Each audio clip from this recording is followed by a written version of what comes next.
Hello दोस्तों, नमस्कार। मैं हूं राज यादव और एक बार फिर से आपका बहुत बहुत स्वागत है smart CG update YouTube channel पर। दोस्तों, आज के इस वीडियो में बहुत ही इंपॉर्टेंट टॉपिक पर चर्चा करने वाले हैं हम लोग। जी हाँ दोस्तों, सीटेट से रिलेटेड सारी जो जानकारियां हैं वो इस वीडियो में हम लोग देखने वाले हैं। आप लोगों के लगातार कमेंट आ रहे थे सीटेट के बारे में, तो इस वीडियो में ये पर्टिकुलर वीडियो सीटेट के बारे में बनाई गई है कि सीटेट क्रैक करने से, सीटेट पास करने से क्या क्या बेनिफिट्स हो सकते हैं, और सीटेट के बारे में और भी जो ज़रूरी जानकारियां हैं वो कंप्लीट तरह से, पूरी तरह से इस वीडियो में हम लोग देखने वाले हैं। तो ये वीडियो जो सीटेट देने वाले हैं या सीटेट जिन्होंने अभी हाल ही में क्रैक किया है तो उनके लिए बहुत ही बेनिफिशियल हो सकती है। तो इस वीडियो को आप लोग लास्ट तक जरूर देखिएगा। आगे बढ़ने से पहले दोस्तों, जितने भी छत्तीसगढ़ के कैंडिडेट हैं जो कि शिक्षक भर्ती की तैयारी कर रहे हैं उनके लिए एक ज़रूरी इन्फॉर्मेशन है। अगर आप चाहें तो हैंड रिटेन नोट्स हमारे द्वारा जो तैयार किया गया है उसको आप परचेस कर सकते हैं। इसके बारे में मैंने आप लोगों को पहले भी जानकारी दी हुई थी। यहाँ पर आप साइड में देख सकते हैं, स्क्रीन पर आप लोगों को शो हो रहा होगा। अलग अलग जो सब्जेक्ट्स के पेडागोजी के नोट्स आपको हमसे मिल जाएंगे और बहुत ही कम कीमत पर आप लोगों को इसको अवेलेबल कराया जा रहा है। कुछ दिनों के लिए इस पर जो है डिस्काउंट के साथ आप लोगों को इसको दिया जाएगा। सिर्फ 199 रुपीज़ का आप लोगों को ट्रांजैक्शन करना होगा और नंबर आप लोगों को दिख रहा होगा।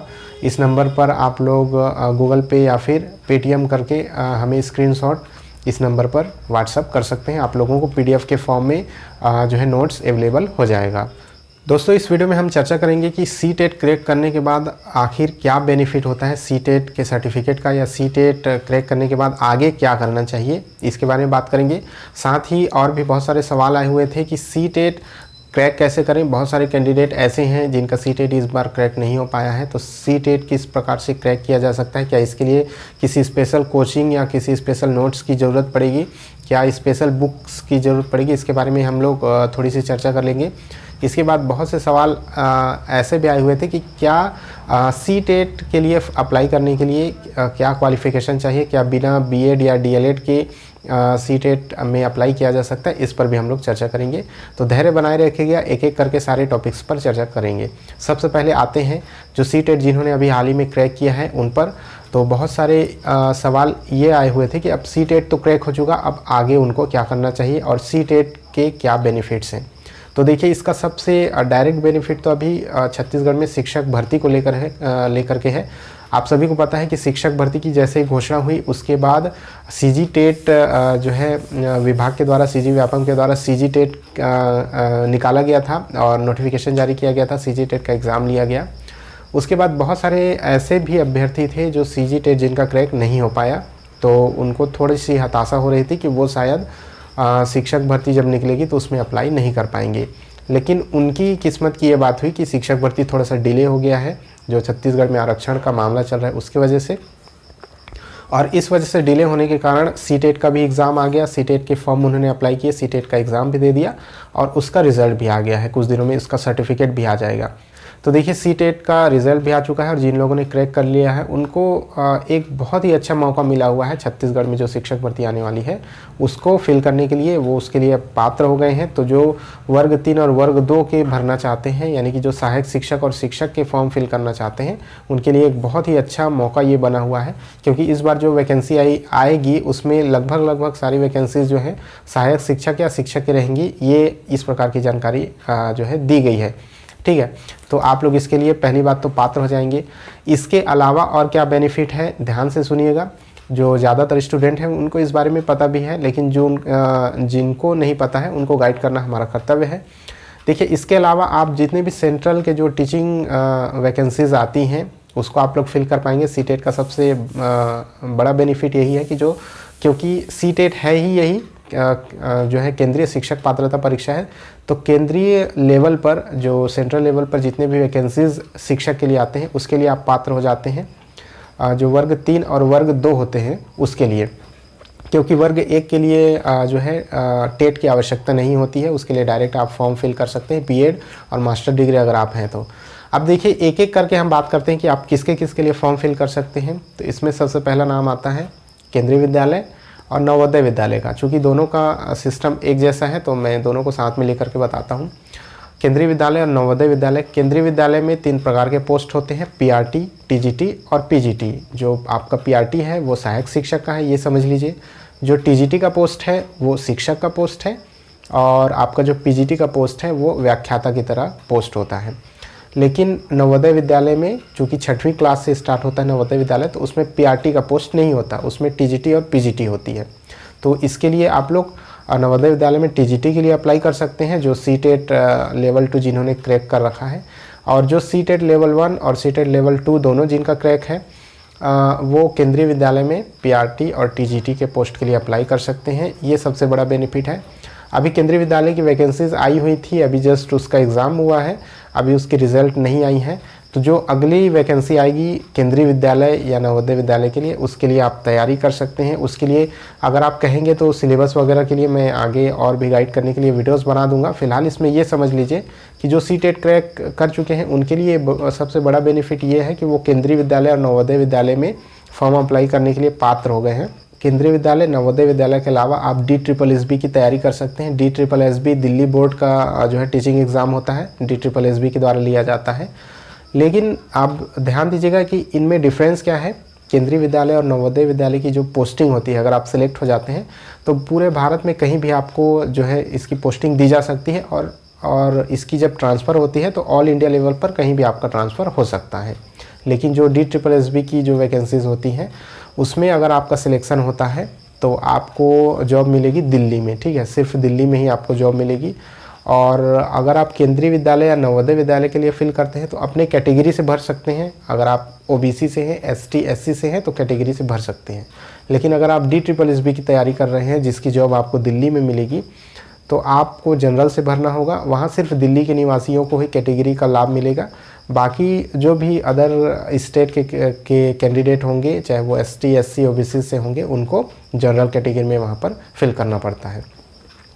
एक और एग्ज़ाम अभी हाल ही में आया है EMRS, जो एकलव्य स्कूल के लिए जो रेगुलर पोस्ट आएंगी, क्योंकि इसके लिए जो है स्वीकृति मिल चुकी है, ठीक है। पोस्टेज की स्वीकृति नहीं मिली है, बल्कि इसके लिए जो फंड होता है वो उसका जो है अरेंजमेंट किया जा चुका है।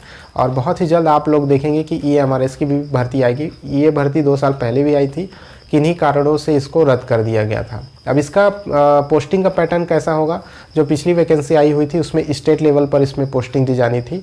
एग्ज़ाम एक ही होता, जितने भी स्टेट में EMRS के स्कूल्स हैं सभी के लिए एक ही एग्ज़ाम लिया जाना था, लेकिन पोस्टिंग अपने ही स्टेट में दी जानी थी। उसके लिए टेट, चाहे वो CG टेट है या फिर C टेट है, दोनों को मान्य किया गया था। तो अगर आप C टेट आपका क्वालिफाई हो गया है तो आप इसके लिए बिल्कुल अप्लाई कर सकते हैं, ठीक है। तो EMRS अभी नहीं आई है, हो सकता है कि कुछ 6-8 महीनों बाद इसकी वैकेंसीज आए, तो उसके लिए भी आप लोग तैयारी कर सकते हैं। इसके जो है इंटरनेट पर अगर आप सर्च करेंगे तो इसके सिलेबस भी अवेलेबल हैं, तो अपने सब्जेक्ट के हिसाब से आप इसके लिए तैयारी कर सकते हैं। अगर आपका C टेट क्वालिफाई है तो आप किसी भी स्टेट में वैकेंसी फिल कर सकते हैं अगर वहाँ की वैकेंसीज आती है, बशर्ते ये कि कुछ स्टेट्स में अपनी कुछ नियम वहाँ पर लागू किए जाते हैं।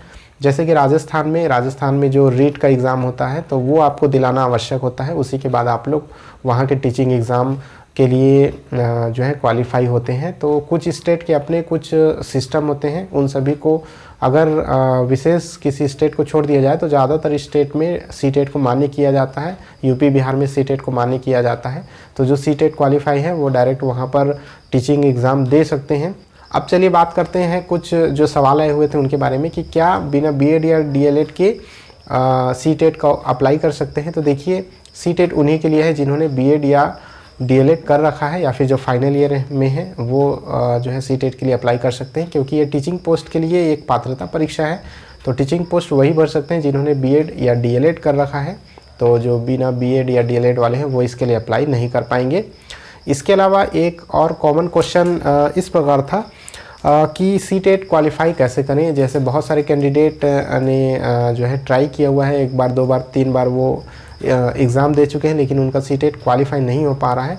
तो उनके लिए सबसे बड़ा सजेशन यही रहेगा कि आप लोग थोड़ा सा मन लगा करके इसकी तैयारी करें। बहुत सारे कैंडिडेट ऐसे होते हैं जो कहीं ना कहीं काम में फंसे होते हैं, जिन्होंने कोई जॉब ज्वाइन कर लिया है, उसके बाद C टेट को या CG टेट को हल्के में लेकर के जो है इसका एग्ज़ाम देते हैं। तो थोड़ी सी गंभीरता, अगर आपका एग्ज़ाम क्रैक नहीं हो रहा है तो थोड़ी सी गंभीरता के साथ 1-2 महीने आप तैयारी करेंगे तो आराम से निकल जाएगा। जिन्होंने इसको ऑलरेडी क्रैक कर रखा है उनसे आप सलाह लीजिए और वो आपको यही सलाह देंगे कि कोई बड़ी बात नहीं है इसको क्रैक करना।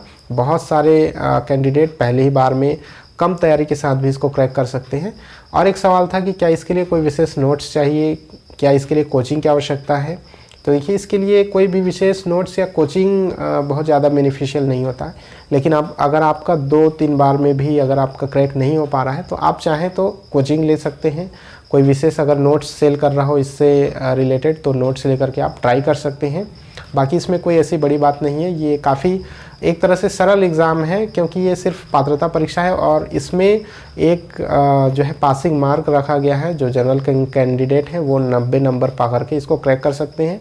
तो चूँकि इसमें कोई मेरिट लिस्ट नहीं है तो आप 90 नंबर अगर मिनिमम पा जाते हैं तो इसको आपने क्रैक कर लिया, ठीक है। इसके अलावा जो अलग अलग कैटेगरी है उनको छूट भी दी गई है, तो आप 90 नंबर अगर आपने पा लिया है तो आप इसको क्रैक कर लेते हैं, तो कोई बहुत बड़ी बात नहीं है। तो इसके लिए किसी विशेष कोचिंग की आवश्यकता नहीं है, बस थोड़ा सा ध्यान दे करके पढ़ने की आवश्यकता है।